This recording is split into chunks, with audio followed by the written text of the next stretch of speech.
हमने पिछले वीडियो में क्या पढ़ा था कि फोटोसिंथेसिस की डेफिनेशन क्या होती है। दो डिफरेंट टाइप के डेफिनेशन को हमने पढ़ा था, जिसमें से एक डेफिनेशन में ये मेंशन हुआ था कि कार्बन डाइऑक्साइड का रिडक्शन और वाटर मॉलिक्यूल का क्या होता है, ऑक्सीडेशन होता है, जिसके थ्रू क्या बनता है, ग्लूकोज मॉलिक्यूल का फॉर्मेशन होता है। पहले हम उस चीज को यहाँ पर एक शॉर्ट में लिख देंगे, यानी ऑक्सीडेशन होता है किसका, वाटर का, और रिडक्शन होता है कार्बन डाइऑक्साइड का। यानी कार्बन डाइऑक्साइड का रिडक्शन और H2O का क्या होता है, ऑक्सीडेशन होता है, जिसके थ्रू क्या होता है, रिजल्टिंग क्या बनता है, अपना ग्लूकोज मॉलिक्यूल बनता है। ठीक है, यहाँ तक तो मैंने डेफिनेशन में मेंशन किया था, बट इसके बारे में एक्चुअल में एक्सप्लेनेशन सही से नहीं हो पाया था। पहले यहाँ पर हम एक बार एक और चीज़ बता देते हैं। ऑक्सीडेशन का मतलब क्या होता है, किसी भी मॉलिक्यूल के साथ में ऑक्सीजन का ऐड हो या फिर उस मॉलिक्यूल से हाइड्रोजन आयन का निकलना। इन दोनों प्रोसेस को भी हम बोलेंगे क्या, ऑक्सीडेशन की प्रोसेस हो रही है। सेकंड, रिडक्शन की जो प्रोसेस होती है उसमें सेम अपोजिट कर देंगे क्या, ऑक्सीडेशन का। यानी अगर वहां से ऑक्सीजन का बाहर हाइड्रोजन आयन का क्या हो रहा है, ऐड होना हो रहा है, तब ऐसे प्रोसेस को बोलेंगे हम क्या, रिडक्शन। ये हमने पढ़ा था। इसके क्लोरोफिल मॉलिक्यूल का लोकेशन, और दूसरा चीज क्या पढ़ा था कि मेसोफिल सेल कहाँ पे होता है। तो मेसोफिल सेल्स के इनसाइड में हमने बताया था क्या कि क्लोरोप्लास्ट होता है, क्लोरोप्लास्ट के इनसाइड में ग्रेना,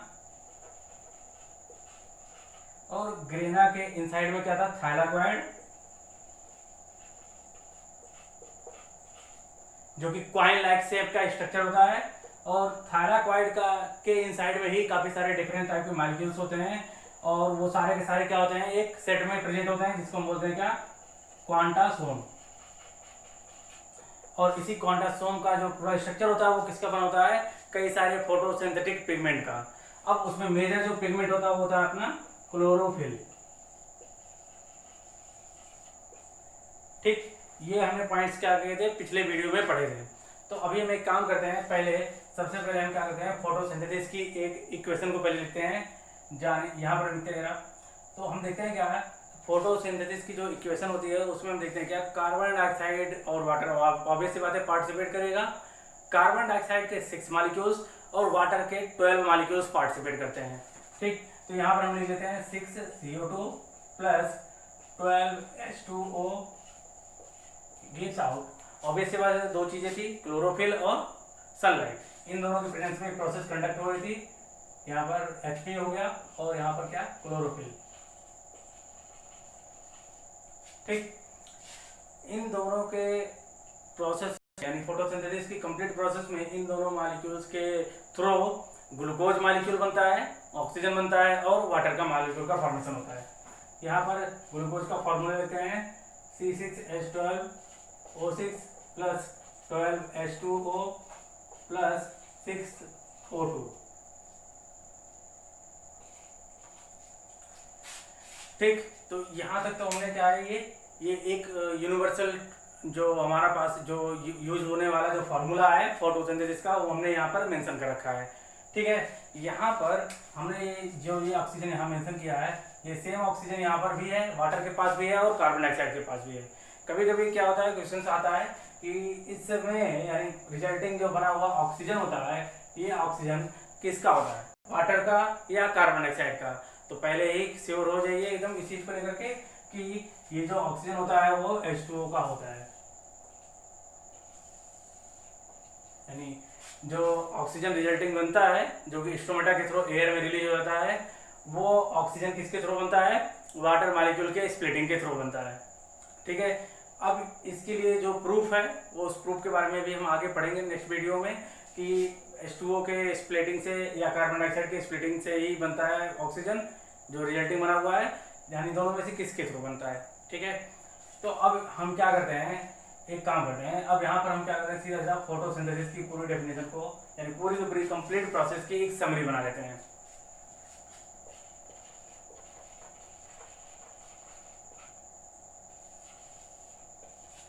ठीक, फोटोसिंथेसिस की जो प्रोसेस है, कंप्लीट जो प्रोसेस है, वो उसको 2 स्टेप में डिवाइड किया गया है। फर्स्ट है लाइट रिएक्शन, सेकेंडरी वन है डार्क रिएक्शन। ठीक,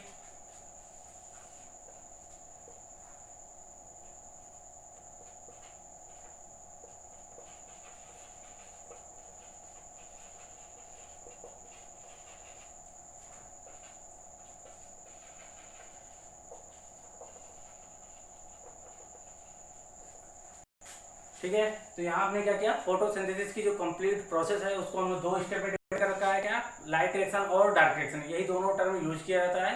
बट एक्चुअल में इन दोनों का जो नाम रखा गया है, यानी लाइट रिएक्शन नाम से ही क्लियर होता है कि ऐसी फोटोसिंथेसिस की स्टेप्स या केमिकल प्रोसेसेस या रिएक्शन जो लाइट के प्रेजेंस में होती है उसे हम लाइट रिएक्शन बोलेंगे। सेकंड में लिखा है डार्क रिएक्शन, डार्क मतलब सीधा सीधा अंधेरा।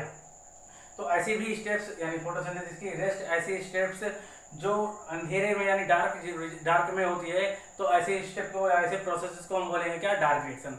बट एक्चुअली में जो डार्क रिएक्शन की प्रोसेस है वो डे टाइम और नाइट टाइम दोनों में चलती है। बट डिफरेंस खाली ये है कि लाइट रिएक्शन की जो प्रोसेस है वो तभी कंडक्ट हो सकती है जब सनलाइट से आने वाली जो फोटोन से एनर्जी है वो एक्सपोज हो क्लोरोप्लास्ट के ऊपर, ठीक। बट डार्क रिएक्शन के केस में ऐसा कुछ नहीं है।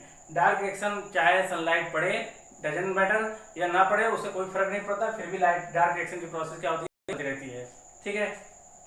इसीलिए इन दोनों प्रोसेसेस के नाम को थोड़ा सा चेंज किया गया है, यानी लाइट रिएक्शन को हम बोलते हैं लाइट डिपेंडेंट रिएक्शन और डार्क रिएक्शन को बोलते हैं लाइट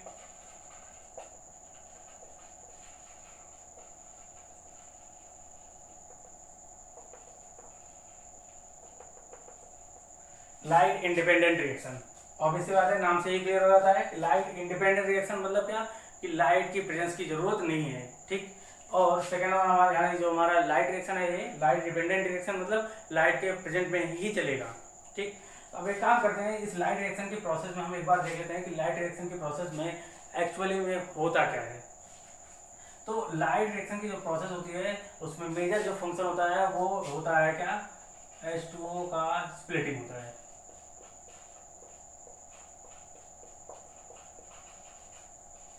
H2O की स्प्लिटिंग कह सकते हैं या फिर H2O का यहाँ पर ऑक्सीडेशन, जो कि मैंने पहले ही लिख रखा है कि जो डेफिनेशन में हमने लिख रखा है क्या, कि H2O की क्या होती है, ऑक्सीडेशन, और रिडक्शन होता है किसका, कार्बन डाइऑक्साइड का। तो जो रिडक्शन की प्रोसेस होती है डार्क रिएक्शन में होती है कार्बन डाइऑक्साइड का,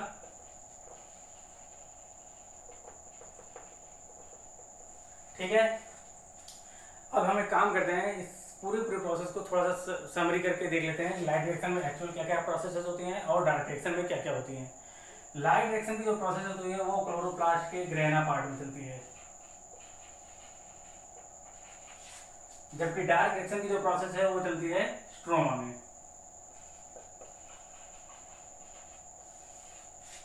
ठीक। यानी डार्क रिएक्शन की जो प्रोसेस है वो स्ट्रोमा में चलती है। स्ट्रोमा मतलब क्या, क्लोरोप्लास्ट के इनसाइड में प्रेजेंट जो लिक्विड मटेरियल है या जेली लाइक मटेरियल है उसी को हम बोलते हैं क्या, स्ट्रोमा, ठीक है। अब हम आते हैं लाइट रिएक्शन की स्टेप्स पे। लाइट रिएक्शन की प्रोसेस मैंने लिख रखा है यहाँ पर ग्रेना में होती है। ऑब्वियसली बात है, यहाँ पर ग्रेना के अंदर में थायराकॉइड, थायराकॉइड में क्वांटासोम, क्वांटासोम के इनसाइड में क्लोरोफिल मॉलिक्यूल्स, तो ऑब्वियसली बात है यहीं पर ही प्रोसेस कंडक्ट होगी। काम करते हैं यहाँ पर थोड़ा सा एक स्टेप बना लेते हैं छोटा सा। मान लीजिए ये एक क्वांटासोम है,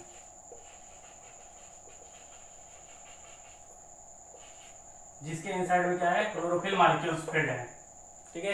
यानी इसके इनसाइड में क्या है, क्लोरोफिल मॉलिक्यूल्स क्या है, प्रेजेंट है। सनलाइट एक्सपोज हो रही है इस पे, ठीक है। सनलाइट एक्सपोज होती है तो क्लोरोफिल मॉलिक्यूल्स से यानी किसी एक क्लोरोफिल मॉलिक्यूल से क्या होता है, दो इलेक्ट्रॉन्स क्या होते हैं यहाँ से स्टिमुलेट होकर के क्या होते हैं, बाहर निकल जाते हैं, या स्टिमुलेट होकर के क्या होते हैं यहाँ से एक्सपेल हो जाते हैं बाहर की ओर, और इनको एक मॉलिक्यूल कैरी कर लेता है जिसको हम बोलते हैं क्या,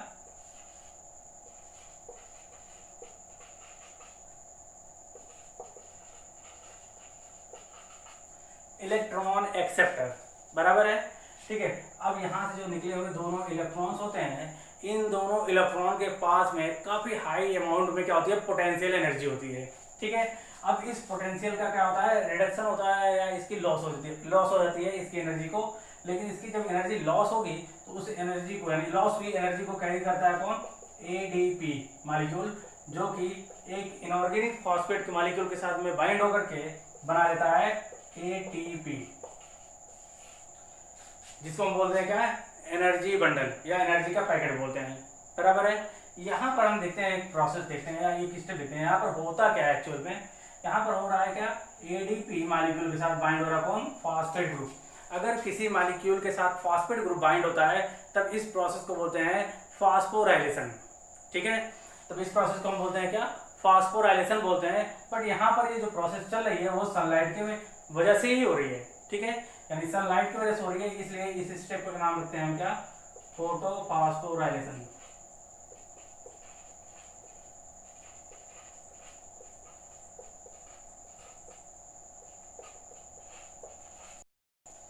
ठीक है, यानी इस स्टेप का नाम रखते हैं क्या, फोटोफॉस्फोराइलेशन।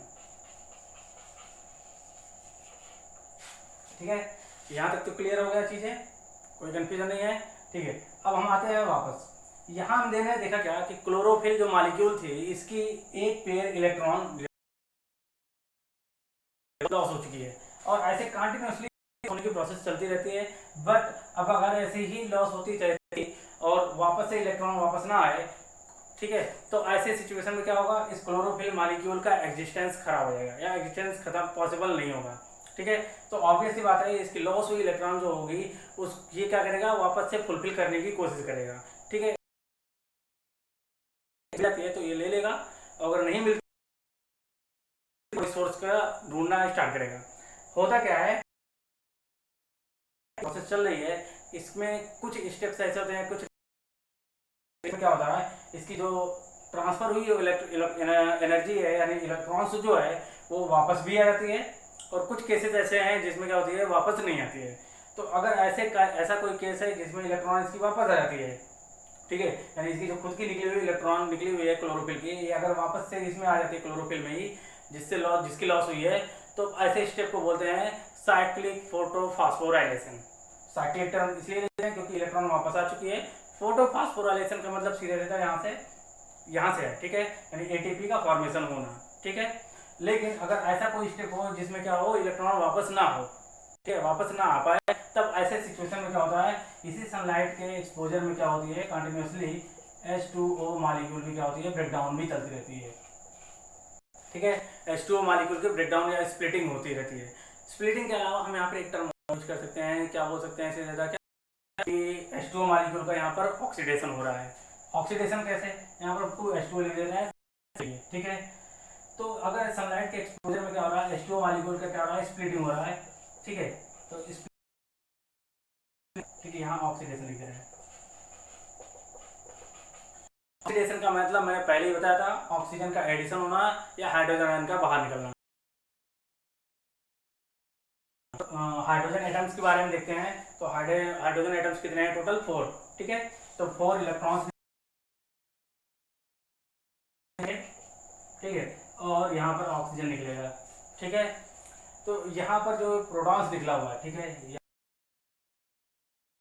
निकल रखा है, यानी 4 प्रोटॉन्स जो निकल रहे हैं, तो ऑब्वियस सी बात है इस स्टेप को हम बोलेंगे क्या, ऑक्सीडेशन। ठीक है, इसके अलावा हम यहाँ पर देखते हैं क्या है, ये जो इलेक्ट्रॉन्स है, ठीक है, ये इलेक्ट्रॉन जो निकल रही है, ये इलेक्ट्रॉन की अर्थ क्या है, ठीक है, यानी इस वाटर मॉलिक्यूल के स्प्लिटिंग से जो इलेक्ट्रॉन रिलीज होती है, ये इलेक्ट्रॉन क्या करती है, इस क्लोरोफिल मॉलिक्यूल को लाकर के जाती है, जिससे इसकी खुद की लॉस हुई जो इलेक्ट्रॉन है वो बैलेंस हो जाती है। बराबर है, यहाँ तक की जो स्टेप है ये है हमारा क्या है, अभी लाइट रिएक्शन की प्रोसेस ही चल रही है। और यहाँ पर जो हमारा प्रोटॉन लिखा हुआ है, ठीक है, यानी 4 प्रोटॉन जो लिखा है, इस प्रोटॉन को कैरी करने का काम एक मॉलिक्यूल करता है जिसको हम बोलते हैं NADP। ठीक है, यानी ये NADP क्या करता है, इसको लेकर के, यानी किसको, इस प्रोटॉन्स को लेकर के कन्वर्ट हो जाता है किसमें, NADPH2 में। ठीक है, यानी ये NADP जो मॉलिक्यूल है ये होता है, इसका फुल फॉर्म है निकोटिनेमाइड एडेनिन डाइन्यूक्लियोटाइड फॉस्फेट। अब ये जो NADP मॉलिक्यूल है, इसकी खासियत होती है कि ये जहाँ पे भी इसको फ्री हाइड्रोजन आयंस या हाइड्रोजन दिखाई देता है, ये क्या करता है, इसको लेकर के कैरी कर लेता है। ठीक है, तो इस NADP की खासियत क्या है, ये हमारे यहाँ पर देखा हमने क्या, 2 चीज़ें। ठीक है, यानी NADP क्या करेगा, हमेशा हाइड्रोजन आयन को क्या करेगा, कैरी कर लेगा। नेक्स्ट वन हमारा जो बचा हुआ है, ये ऑक्सीजन जो है, ये ऑक्सीजन क्या है, ऑब्वियस सी बात है गैस है, तो ये गैस है, तो ये क्या होगा, सेल से बाहर एक्सपेल कर दिया जाएगा, ये निकल जाएगा। ठीक है, डिफ्यूज होकर के बाहर आ जाएगा और बाहर होकर के कहाँ से निकल जाएगा, स्टोमेटा के थ्रू एयर में रिलीज हो जाएगा।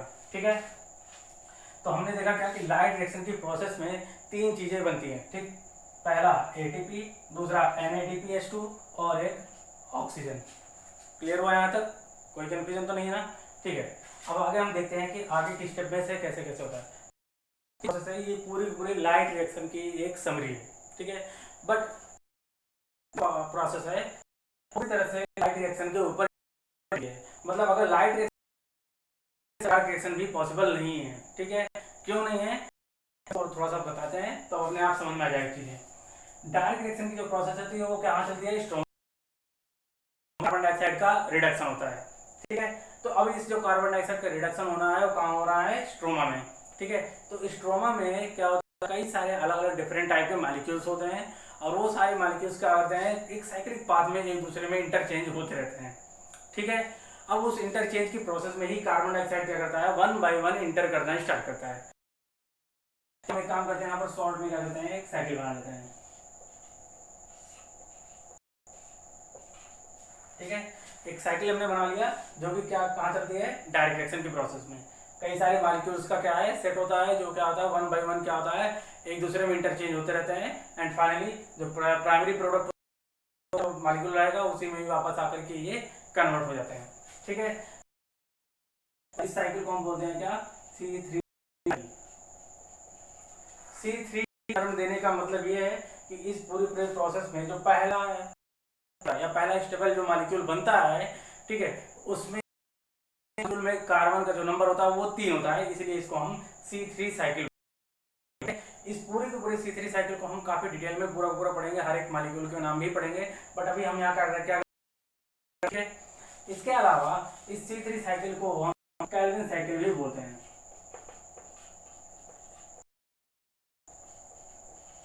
केल्विन साइकिल इसलिए बोलते हैं क्योंकि केल्विन जो है वो जिन्होंने इस साइकिल की डिस्कवरी की थी, ठीक है। अब ऐसे सिचुएशन में हम देखते क्या है? इस प्रोसेस में एक मॉलिक्यूल होता है यानी RUBP जो एक मॉलिक्यूल है उसका नाम है राइबोलोज बाइफॉस्फेट। इसकी खासियत क्या होती है? ये हमेशा क्या करता है? कार्बन डाइऑक्साइड कैरियर का काम करता है। इसको जहां पे भी कार्बन डाइऑक्साइड मिलता है ये क्या करता है? खुद के साथ बाइंड कर लेता है और यहाँ पर क्या करता है? इस साइकिल में ला करके ड्रॉप करता है, किसमें? C3 साइकिल में, ठीक है। तो यहाँ पर यानी जो हमारे पास मान लीजिए यहाँ पे लिख देते हैं क्या? Carbon dioxide. अब ये कार्बन डाइऑक्साइड को क्या करेगा? RUBP क्या करेगा? ला करके इस साइकिल में ड्रॉप करवाएगा, ठीक है। यानी पहले RUBP क्या करेगा? कार्बन डाइऑक्साइड मॉलिक्यूल के सिंगल मॉलिक्यूल को कैरी करेगा और ला करके इस साइकिल में ड्रॉप करेगा। ड्रॉप करने से ही क्या होता है कि इस कार्बन डाइऑक्साइड का क्या होना है? रिडक्शन होना है। रिडक्शन तभी पॉसिबल है जब क्या होगा? हाइड्रोजन आयंस या हाइड्रोजन प्रेजेंट हो। तो वो हाइड्रोजन जो है वो जाता है कहाँ से? लाइट रिएक्शन से, ठीक है। लाइट रिएक्शन में जो प्रेजेंट हमारा यहाँ पर क्या है? NADPH2। ये NADPH2 क्या करता है? अपने पास कैरी किया हुआ क्या होता है? हाइड्रोजन को ला करके यहाँ पर ड्रॉप करता है, ठीक। ये हाइड्रोजन आयन क्या होता है? यहाँ पर ड्रॉप हो जाता है और वापस कन्वर्ट हो जाता है किसमें? ये NADP में, ठीक है। अब ये NADPH2 जो है ये क्या होता है? इससे H2 निकल करके इस साइकिल में एंटर करता है और ये वापस कन्वर्ट हो जाता है किसमें? NADP में। अब इसके पास फिर से क्या होती है? एबिलिटी आ जाती है कि अब ये हाइड्रोजन आयन को या हाइड्रोजन को फिर से कैरी करेगा, इसलिए यहाँ से वापस ट्रांसफर होते हुए कहाँ पहुँच जाता है? इस लाइट रिएक्शन की प्रोसेस में, जहाँ पर नेक्स्ट H2 मॉलिक्यूल के स्प्लिटिंग से क्या होगा? प्रोटॉन्स यानी हाइड्रोजन आयन का नहीं रिलीजिंग होगा और यहाँ से फिर वापस लेकर के कैरी करेगा, ठीक है। अब ऐसे सिचुएशन में, ठीक है, यहाँ तक हमने देखा क्या कि हाइड्रोजन आयन भी मिल गया और यहाँ पर हमारे पास क्या है? कार्बन डाइऑक्साइड भी है, ठीक है। तो कार्बन डाइऑक्साइड का रिडक्शन तो होना स्टार्ट हो जाना चाहिए अब, बट कार्बन डाइऑक्साइड के साथ में हाइड्रोजन आयन का या हाइड्रोजन के साथ बाइंडिंग होने के लिए एनर्जी की रिक्वायरमेंट भी होगी। तो वो एनर्जी जो है वो यहाँ से चली जाती है, कहाँ से? इस लाइट रिएक्शन में बनी हुई ATP से, ठीक है। तो ये ATP क्या करता है? अपने पास कैरी किया हुआ क्या करता है ये, ठीक है। ATP जो है अपने पास कैरी किया हुआ फास्फेट जो ग्रुप है, ये कितना है इसके पास? टोटल 3 फास्फेट ग्रुप्स हैं, so that is why T stand for tri, ठीक है, एडिनोसिन ट्राई फास्फेट। तो 3 फास्फेट ग्रुप्स हैं, इसमें से एक फास्फेट ग्रुप क्या होता है? यहाँ से अलग होता है, तो ऑब्वियस सी बात है ये मॉलिक्यूल कहलाएगा क्या? ADP and inorganic phosphate. इस मॉलिक्यूल के यानी फास्फेट ग्रुप के हटने से या अलग होने से काफी काफ़ी अमाउंट में एनर्जी रिलीज होती है और वो एनर्जी हेल्प करती है इस कार्बन डाइऑक्साइड को इस H2 के साथ में बाइंड होने के लिए। बराबर है, यहाँ तक समझ में आया चीज़ें। अब ये वापस ADP और इनऑर्गेनिक फॉस्फेट फिर से वापस आएगा कहाँ पर, इसी चैन में या इसी प्रोसेस में, लाइट रिएक्शन में, और फिर से नेक्स्ट रिलीज हुई इलेक्ट्रॉन के साथ के एनर्जी रहेगी उसी को लेकर के वापस से ATP में कन्वर्ट। ठीक है, यहाँ तक चीज़ें क्लियर हुई। अब ऐसे सिचुएशन में यहाँ पर क्या डाइऑक्साइड एक बार एंटर किया, ठीक है, तो NADPH2 भी एक टाइम आया और ATP भी एक टाइम आया। ठीक है, तब ऐसे सिचुएशन में यहाँ पर हम देखते हैं कि ये जो साइकिल है ये साइकिल कंटिन्यूसली चल रही है। तो हमने देखा क्या है कि लाइट रिएक्शन और डार्क रिएक्शन अगर कंप्लीट हो रहा है तो रिजल्टिंग बनना चाहिए क्या, ग्लूकोज मॉलिक्यूल बनना चाहिए ये। ठीक है, ये ग्लूकोज मॉलिक्यूल क्या होना चाहिए, यहाँ पर होना चाहिए। तो हमें इतना पता है कि ग्लूकोज में नंबर ऑफ कार्बन कितना होता है, टोटल 6। ठीक है, लेकिन यहाँ पर कार्बन डाइऑक्साइड में नंबर ऑफ कार्बन कितना लिखा है, नंबर ऑफ कार्बन कितना होना चाहिए, 6 होना चाहिए, जो कि हमने यहाँ पर पहले ही इक्वेशन में मेंशन कर रखा है। तो अगर 6 कार्बन डाइऑक्साइड है तो मैंने पहले ही बताया कि एक बार में एक ही कार्बन डाइऑक्साइड इंटर करता है। तो ऑब्वियस सी बात है ये जो तीसरी साइकिल है वो कितनी टाइम रन होना चाहिए एक ग्लूकोज को बनाने के लिए, टोटल 6 टाइम। और सेम ये स्टेप भी कितनी टाइम रन होना चाहिए, 6 टाइम। क्लियर हुआ यहाँ तक? ठीक है, तो यहाँ पर ये कार्बन डाइऑक्साइड जो है ये 6 टाइम अगर इंटर करेगा तो साइकिल 6 टाइम रन होगा। ठीक है, तो ऐसे सिचुएशन में ये 2H2 जो हमने मेंशन कर रखा है, तो ये 2H2O भी क्या होना चाहिए, कितनी टाइम अलग अलग मॉलिक्यूल इसके ब्रेकडाउन होना चाहिए, टोटल 6 टाइम। तो यहाँ पर 2H2 है तो टोटल कितना हो जाएगा, 12H2O। ठीक है, तो यहाँ पर हमने इसलिए 12H2O मेंशन किया है। यहाँ तक डाउट क्लियर हुआ? ठीक है, अब रिजल्टिंग में ध्यान सुनना, यहाँ पे ये रिजल्टिंग है। ठीक है, यानी अब ये रिजल्टिंग क्या बना रहा है देखते हैं जरा। ठीक है, रिजल्टिंग में हम देखते हैं क्या कि अगर हम एक बार कार्बन डाइऑक्साइड इंटर करवाते हैं यहाँ पर, ठीक है, तो ये हो जाता है यहाँ पर क्या है, एक टाइम इंटर करता है। ठीक है, तो ऐसे एक टाइम के बाद छोड़िए, यहाँ पर हम टोटल 6 टाइम लिख लेते हैं। ठीक है, तो यहाँ पर जब 6 टाइम इंटर करता है तो टोटल रिजल्टिंग बनता है क्या, C6H12O6। ठीक है, अब यहाँ पर एक चीज़ें समझने लायक है। ठीक है, वो क्या चीज़ है, यहाँ पर जो C6 है, ठीक है, वो हमें समझ में आया यहाँ से कार्बन 6 से मिल गया है। ठीक है, नेक्स्ट वन जो हमारा H212 है, ये 6 टाइम आएगा तो H2 जो है वो कितनी टाइम देगा, 6 टाइम देगा, तो कितना हो जाएगा ये 12। यहाँ पर ऑक्सीजन जो है वो 6 लिखा हुआ है, यहाँ पर हमारे पास क्या लिखा हुआ है, 6:2 करेंगे तो कितना हो जाएगा, टोटल 12 हो जाएगा। नाउ ये जो ऑक्सीजन यहाँ पर एक्सटेंड है या एक्स्ट्रा बढ़ा हुआ ऑक्सीजन है, तो जाहिर सी बात है अगर इस ग्लूकोज मॉलिक्यूल में ये ऑक्सीजन जो है वो टोटल कितना है, 6 है, तो 6 हमारे पास ऑक्सीजन जो बच रहा है वो 6 ऑक्सीजन जो एडिशनल है वो क्या होता है, गैसेस फॉर्म में एयर में रिलीज हो जाते हैं। ठीक है, तो दैट इज व्हाई यहाँ पर ऑक्सीजन यहाँ लिख रखा है। क्लियर हुआ यहाँ तक? बट एक्चुअल में ये यहाँ पर यहाँ पर जो ये ऑक्सीजन निकल रहा है ये हमारे पहले मेंशन कर रहा है वाटर का है, बट यहाँ पर बात कार्बन डाइऑक्साइड की हो रही है।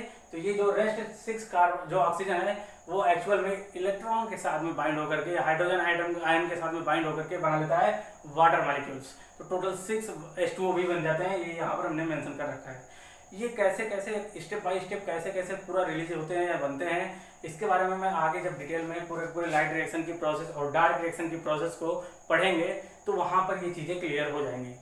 ठीक है, यहाँ तक आई थिंक मेरे ख्याल से किसी को कोई प्रॉब्लम नहीं हुआ होगा चीज़ों को शॉर्ट में समझने के लिए कि पूरी कंप्लीट फोटोसिंथेसिस की प्रोसेस में कैसे कैसे क्या क्या स्टेप्स होते हैं। क्लियर हुआ? एक बार हम इसको शॉर्ट में हम डिवाइड कर दे रहे हैं। सनलाइट की एनर्जी पड़ती है क्लोरोफिल मॉलिक्यूल से, तो यानी 2 इलेक्ट्रॉन्स क्या होते हैं, रिलीज होते हैं, जिसको कैरी करता है इलेक्ट्रॉन एक्सेप्टर। इस इलेक्ट्रॉन्स के पास काफ़ी अमाउंट में पोटेंशियल एनर्जी होती है, जिसको कैरी करता है कौन, AD, जो क्या करता है इनऑर्गेनिक फॉस्फेट के साथ बाइंड होकर के बना लेता है ATP। इस प्रोसेस को हम बोलते हैं फोटोफॉस्फोराइलेशन। ठीक है, फोटोफॉस्फोराइलेशन क्यों, क्योंकि फॉस्फोराइलेशन वर्ड मतलब होता है फॉस्फेट ग्रुप का किसी मॉलिक्यूल के साथ ऐड होना। ठीक है, और सेकंड लिखा है हमारा ऊपर लिखा, पहले लिखा है मैंने फोटोफॉस्फोराइलेशन फॉर द सनलाइट, यानी सनलाइट के वजह से ही ये प्रोसेस कंडक्ट हुई है, सो दैट इज व्हाई फॉस्फोराइलेशन। इसके अलावा इस लॉस हुई इलेक्ट्रॉन्स की फुलफिलिंग जो होती है वो किसके थ्रू होती है, वाटर मॉलिक्यूल के स्प्लिटिंग या ऑक्सीडेशन के थ्रू। स्प्लिटिंग होते ही क्या होता है, इलेक्ट्रॉन, प्रोटॉन्स और ऑक्सीजन का फॉर्मेशन होता है। ऑक्सीजन स्टोमेटा के थ्रू एयर में रिलीज हो जाता है, जो प्रोटॉन्स बना हुआ तो NADP मॉलिक्यूल के साथ जो कन्वर्ट हो जाता है किसमें। इसके अलावा जो इलेक्ट्रॉन्स है वो लॉस हुई इलेक्ट्रॉन्स को क्या करता है, फुलफिल कर देता है। ठीक है, और ये इतनी पूरी स्टेप क्या कहलाती है, लाइट रिएक्शन। ठीक है, अब अगला जो हमारा स्टेप था डार्क रिएक्शन। डार्क रिएक्शन की जो प्रोसेस है वो चलती है कहाँ पे है, स्ट्रोमा में, जिसमें मेन फंक्शन एसिड का रिडक्शन और रिजल्टिंग क्या बन जाता है, ग्लूकोज मॉलिक्यूल का फॉर्मेशन होता है। अब यहाँ पर जो एक साइकिल यानी स्ट्रोमा में कई सारे मॉलिक्यूल का क्या होता है, सेट होता है जो रहता है। इस साइक्लिक पाथ को हम बोलते हैं क्या, C3 साइकिल या कैल्विन साइकिल बोलते हैं। Calvin cycle C3 stand for the first stable carbon compound, जो कि कार्बन तीन का होता है, उसमें 3 कार्बन होते हैं, इसलिए उसको C3 साइकिल भी बोलते हैं। ठीक है, इसमें क्या होता है, 1 by 1 क्या होता है, कार्बन डाइऑक्साइड इंटर करता है।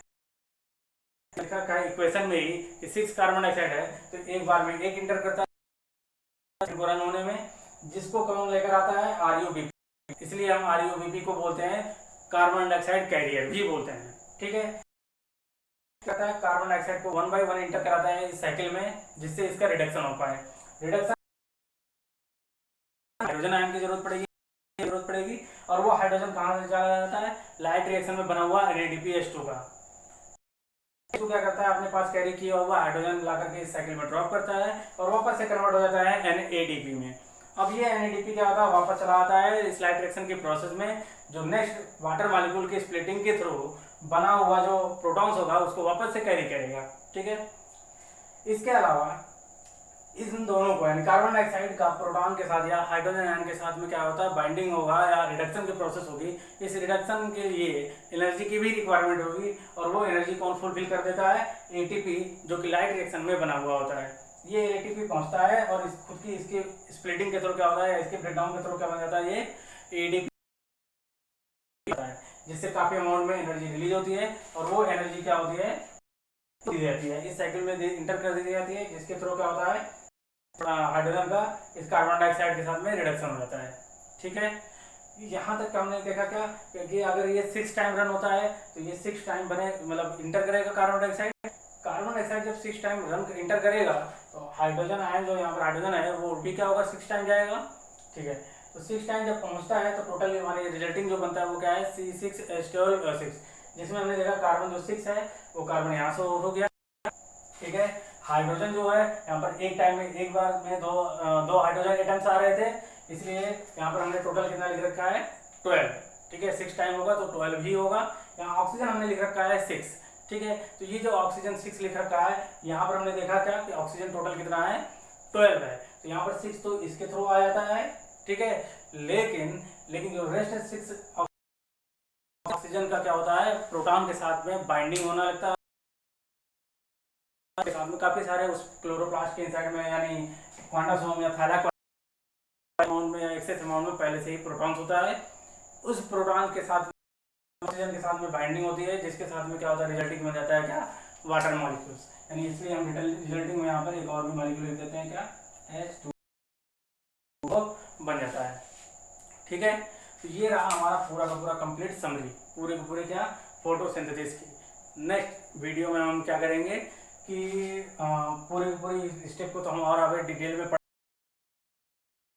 से पहले हम थोड़ा सा फोटोसिंथेसिस के पहले क्या करेंगे, एक इंट्रोडक्शन में ये भी हम देख लेंगे कि यानी इनिशियली कैसे कैसे इन्वेंशन की प्रोसेस चलती रही।